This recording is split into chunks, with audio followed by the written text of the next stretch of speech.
দুপুরে ছিল আমাদের সাদা ভাত, ফুলকপি আলুর তরকারি, ডিমের কষা, আচার, ডাল আর পাঁপড়। বিশ্বাস করুন প্রত্যেকটা খাবার ভীষণ টেস্টি ছিল। আমরা মন ভরে খেয়েছি সেদিনকে। আর সন্ধেবেলা দিয়েছিল গরম গরম দুধ চা, ভেজ পকোড়া আর সাথে ছিল ঝাল ঝাল ম্যাগি। এই ঠান্ডা ওয়েদারে যে খেতে এগুলোকে কি ভালো লাগছিল বলে বোঝাতে পারবো না আপনাদের।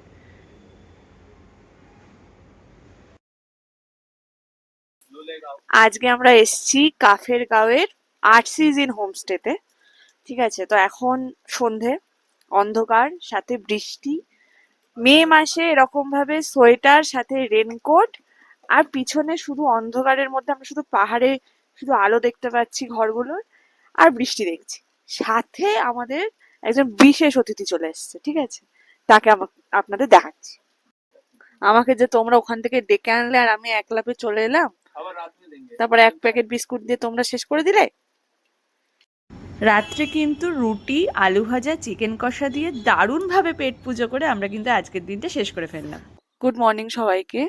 আচ্ছা, কালকে আপনাদের সাথে আমরা আমাদের রাতের দৃশ্যটাকে শেয়ার করেছিলাম, আপনারা অবশ্যই কালকে দেখেছেন। আজকে সকালে উঠে দৃশ্যটা আরেকটু অন্যরকম, সাথে রোদ, বৃষ্টি, আর দেখে মনে হচ্ছে মেঘেদের উপরে আমরা বসে রয়েছি। মেঘগুলো সব নিচে, বাড়িগুলো ঢেকে গেছে, নিচের পাহাড়গুলো ঢেকে গেছে। একটা অন্য রকমই দৃশ্য। তো সকালের দৃশ্যটা আপনাদের সাথে আজকে শেয়ার করে নেবো।